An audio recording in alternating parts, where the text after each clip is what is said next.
Welcome, everyone. Today we have the pleasure of having our very first Café talk within the framework of the European Haemophilia Consortium educational and awareness-raising program on aging.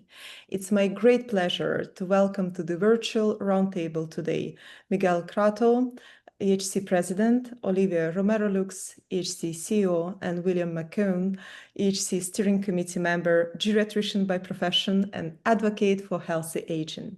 My name is Daria Camilli, and I'm the Education and Communication Manager at the EHC and the host of this program. To set the scene, I would like to provide you with some facts and numbers. So, according to the United Nations, Europe is already the oldest continent in the world and will retain its rank for the foreseeable future. Europe has the highest average life expectancy for females among the continents and the third highest for males after North America and Oceania. The pace of population aging is now much faster than in the past. The number and proportion of people aged 65 and over in the population of Europe are increasing. By around 2050, population trends suggest that the number of people aged 65 and over will increase by up to 25%, eventually outnumbering those under 25. This change arises as a result of three demographic events: births, deaths, and migration. But for many, these extra years are not necessarily healthy. The data also shows that even though globally bleeding disorder patients do not live into retirement, unfortunately, it is not the case in most European countries. A couple of years ago, the World Health Organization acknowledged that prioritizing the prevention of functional ability and the prevention of capacity decline should be central to the model of healthy aging. This shift moves away from the traditional disease-centric approach to aging. Obviously, for the EHC, aging is not a new topic. However, it is still often overlooked in our community. So my first question goes to Miguel. Why did the EHC add aging as one of its main focus areas in its strategic plan, and what overall it means for our community? Hello, Daria. Actually, in the last decades, we've been observed a huge improvement in care for hemophilia and other bleeding disorders. So the life expectancy of these patients increases dramatically. And right now we have new realities to face. And these advances in care make possible that people for the first time in their life start thinking about their normal lives. They can have now normal relationships with their families and in social terms. So it's a new paradigm that we must face, that people with bleeding disorders that in the past died very early or were very handicapped very early, now they need to live normal lives. And for that, it's essential that we set some strategies to cope with this. That's why that in the EHC strategic pillars is education. And education is very essential when we talk about aging and what are the challenges that people need to face to age. And with that, it's not only about the knowledge, but it's especially about prevention and risk assessment from those people. So we need to create a set of objectives and a set of events and a set of things that needs to be addressed, so we can face this in a proper way, not only for the patients, but also for families and all the stakeholders that are involved in the environment of hemophilia and other bleeding disorders. So new reality, new objectives, and new ways of working with it. Thank you, Miguel. Indeed, as they age, people with bleeding disorders need for sure education and preventive strategies to reduce the risks and impacts of age-related morbidities. And this program is also part of the EHC effort to educate its members and raise awareness about this particular topic. In this program, which will last 1 year, we are going to cover different aspects of aging with a focus on bleeding disorders. We will talk about diet, bone strengths, cardiovascular issues, mental health, retirement adaptation, and many more. We will also discuss clinical changes in coagulation factors with hematologists and so on. For this program, we explore different formats and new approaches. We also encourage everyone who has any questions to submit them through our virtual question box, and we will try to address all of them throughout our program. No one will be left behind. And my next question goes to Olivia. So EHC has 48 national member organizations. It's a very diverse community. How do you think we can engage them in the aging discussion? Well, I would say it's a challenge. So it's not an easy topic, and it's pretty much for every topic we need to tackle, we need to always consider that we have 48 members, each in one country. So we have a diverse community, and we really need to address the fact that healthcare systems, cultures, and knowledge of bleeding disorders are different in every country. So what we need to do is always think in terms of inclusivity and flexibility. So we need to provide this community with a space that helps learn, understand, and consider every aspect and challenge related with age. So the EHC is organizing a series of events and activities to help our members, and yet afterwards the patients themselves, to define what are their priorities in terms of in their region, their own country, their region, in terms of needs, and what are the best practices that could help the aging population that we have in our community. So we need to promote engagement. We need to have targeted educational tools, materials, webinars, workshops, make it easier for those people to be able to contribute meaningfully in the community and help everyone, because of course we talk about aging, but aging is also a multifaceted topic where it also has repercussions in every member of the community. So for that, we need to have patient stories, we need to share research, and we need to have practical strategies, and also take it into account in a multidisciplinary approach. What else? We need to involve patients' organizations. We have 48 patient organizations. So we try to reach out to every one of them. Some are not always reactive, but most of them are very keen to engage in this very important topic. As Miguel said, life expectancy is much longer now, and we are facing now questions about comorbidities. And for that, we need to help them understand what they are going to face in the future. So we need to have a broader conversation with everyone and every stakeholder. So we ran a survey a few years ago. So we have data already, but we need to keep getting more data, collect more data to have a better view of what needs to be done in that field. And we need, of course, to embed aging in every EHC event, like we did with very rare bleeding disorders, like with von Willebrand disease, with women, and with everyone, not to be left alone and behind. We need to embed aging in every event that we are organizing. So that's pretty much, taking care of diversity is quite important. So aging is part of it. I have been very quiet so far, but I at this point would like to ask a question to both Olivia and Miguel. I want to know what, in your opinion, can be done at a national level to promote healthy aging. Yes, William. Clearly, each national member organization needs to organize their own strategy and their own plans to embed it in their activities and their events. This conversation that we need to talk about aging, and with that, it's important that they call not only patients, but they call every person that can help in collaboration. That means the healthcare professionals, That means the pharmaceutical companies, that means the government, and everybody needs to be in the same page to address this kind of issues. Obviously, it's important to have guidelines. We don't have proper guidelines for people with bleeding disorders in terms of aging, but for sure, we have been in conversations and in touch with EHADS, the doctors' organization for people with bleeding disorders, and for sure, we are going to try to align, to create proper guidelines to tackle this issue.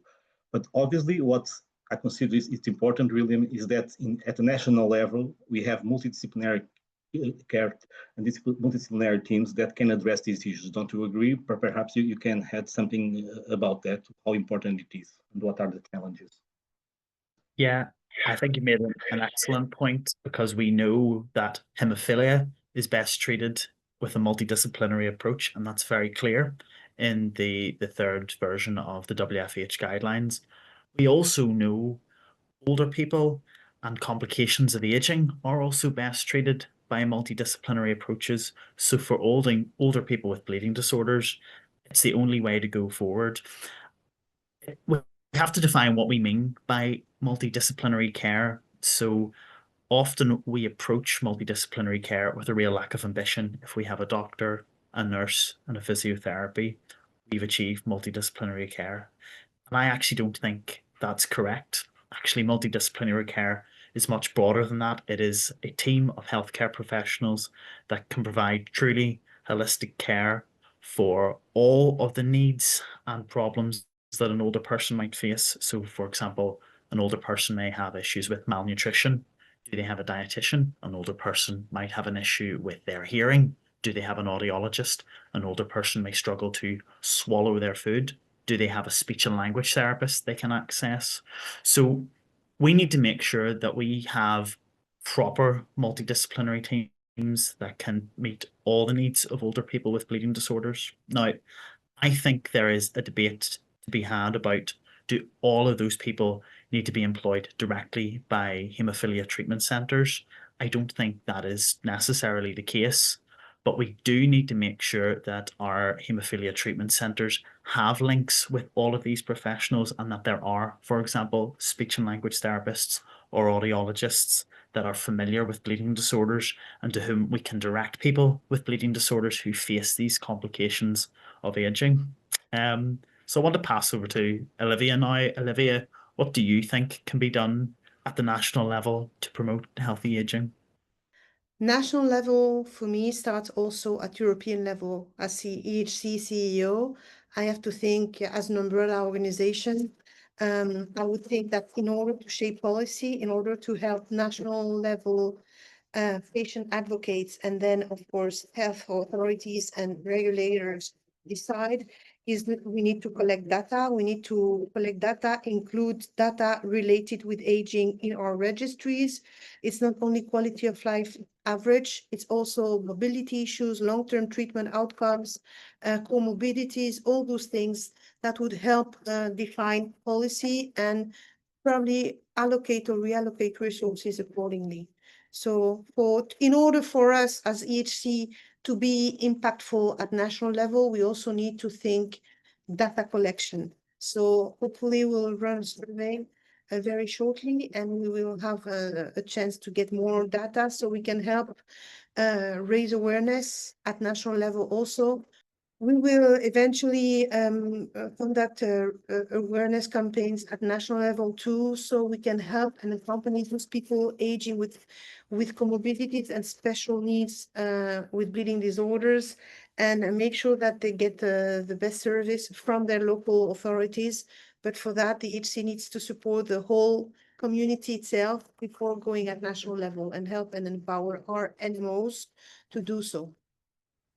William, I have a question to you as a geriatrician. What is the overall cycle of life of a person with a bleeding disorder? And what should be the main concerns of such patients at a later stage of life? And is it any different from a person without a bleeding disorder? So thank you for that question. And I think there are quite a number of things that need to be unpacked. So first of all, the life cycle of a person with a bleeding disorder, and by that I mean severe haemophilia, in this case I'm going to speak specifically about, has changed a lot. So for someone like me with severe haemophilia, life used to be short. It used to be very difficult. Now actually our life cycle is starting to look much more like that of the general population, but there are many older people in our community do live with emotional baggage of the bad times that have come to pass. Our life expectancy has got quite close now to what is normal for the general population. So in the UK, in the past 30 years, life expectancy for a person with severe haemophilia has increased from 55 to 76. And actually, there's a lot of data around mild haemophilia that suggests life expectancy for people with mild haemophilia is very close to normal, or possibly better, because they're protected from some of the cardiovascular events that might limit life in the general population. Now, I do want to acknowledge that I speak from a very privileged position as somebody with haemophilia. There are lots of people in our community for whom life cycle has not normalized yet. So people with factor V deficiency or other rare disorders that don't have treatment. So I do want to be quite sensitive when I speak about the normalizing of the life cycle, and really I can only say that we need to gather data on these other bleeding disorders urgently, because there are people who are so underserved out there in our community. You asked about what the concerns of a patient should be, and the answer is that it's not for a clinician to tell a patient that, but it's absolutely essential that a patient tells the clinician what their concerns are. And that might be something very simple. I want to play with my grandchildren. I want to take my dog for a walk. I just want to be able to look after myself, wash myself, dress myself. It's a very individual, very personal thing, but all I would say to somebody who's growing older with a bleeding disorder is please talk to your healthcare provider about what those concerns are. I have seen a common theme about things that worry people as they get older. As a geriatrician, as somebody who works with older people, maybe this will be familiar to some of the people who are listening to this today, but certainly maintaining independence, being able to live in your own house is a key goal. And there might be a lot of barriers to that goal that people with bleeding disorders face. So we know people with haemophilia often have more immobility due to hemarthrosis or joint replacements, and that's a legacy of poor treatment in youth. We know that people with haemophilia are more likely to fall as a consequence of that immobility. So if you're falling, if you can't get around your house, that might mean that you can't live at home. And we know that if you fall, then you become afraid of walking and afraid of living at home, and it can become an enormous barrier psychologically and physically to things like being able to wash and dress. So one of the big things that I always advocate for is good physiotherapy, staying active, engaging with strength and balance exercises. And so anyone who is even heading towards a mobility problem, who wants to maintain their independence, needs to get in touch with their physiotherapist and make sure that they are engaging with those strength and balance exercises. But I think we need to approach maintaining independence and health and mobility with a holistic approach. So it's not just about the fact your joints are bad, it is about the psychological element. It's about other medical problems, maybe you have an underactive thyroid. It could be about your diet. You've low protein in your diet, therefore you lose muscle. So it has to be treated with a holistic approach. So as I've said already, we know people with haemophilia develop problems associated with aging like everyone else. And certainly one thing I often speak about is the frailty syndrome. So yes, that's immobility and falls, but it's also other things like your memory becomes poor, you have cognitive issues. It's also things like you're on more tablets or you don't tolerate your tablets, polypharmacy. And it can also be about issues with continence. You can't get to the toilet in time, or you can't control your bowels or your bladder. So we need to make sure that that MDT I talked about earlier is in place to help with these things. And that, as I say, includes not just doctors, nurses, physios. It is occupational therapists, psychologists, social workers, pharmacists.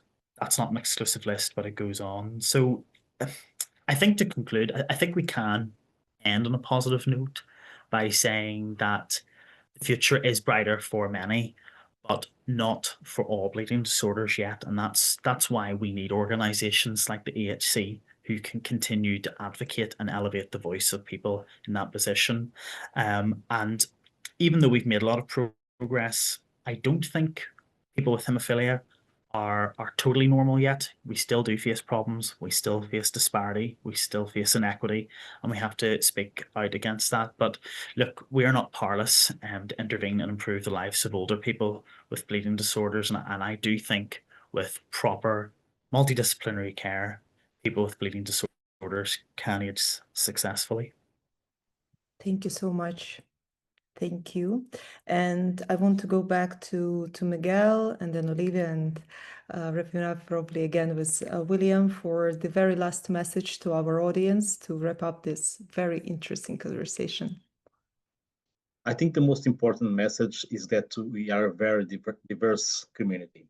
And within this diversity, we have a lot of issues that in the past, I don't think we took a proper care about them, being psychosocial issues, one of them, and aging now is another one. I really say that they are following side pathways because they are. And the most important thing is by the end of the day, we want to maintain our quality of life higher. Even if we are in Portugal or in Turkey or in Hungary or in Sweden, we all have the same kind of problems, but we need to find a common way of addressing these common problems. And this is to fight the lack of uniformity that we have in care. But more important that to have a multidisciplinary care is to make sure that we advocate for interdisciplinary care. And that's quite important because communication it's another one of our strategic pillars. And we need to communicate properly to address our problems, our personal problems, but even at the national level, what are the national problems? So my last words are for inclusivity for all, empathy, and we should be aware about all the barriers and challenges that we are facing. If we know that, we can create a common strategy for us. So my turn, I guess. You stole my word, inclusivity, but yet I'm going to still go on with that notion because it's very important. And one word hasn't been pronounced yet, and it's women. So let's not forget that women age too. So in the multidisciplinary team that William was longing for, I would add a gynecologist. So that would be my first thing. And of course, I'm not, I don't always comply with the rules. I would say my second point would be mental health. I would really like to cross-fertilize the discussion and always think of mental health whenever it is for aging people or other populations that we represent. Mental health belongs to everyone, even if you don't have treatments, even if you are in a country where you don't get access to all the treatments you could have. Mental health is for everyone, really. Thank you, Olivia. William? For me, I think it has to be that we need more research, especially into non-haemophilia bleeding disorders. That research needs to be made into meaningful guidelines that can help people have truly informed and shared decision-making conversations with their healthcare providers. But that vision is realizable, and I hope that the future is bright for everyone in our community as we age together. That's for sure. And we chose a slogan for this program, Together We Strive. So I hope that that conversation will build the foundation for something beautiful as we age. Thank you, everyone. Thank you. Thank Take you. care.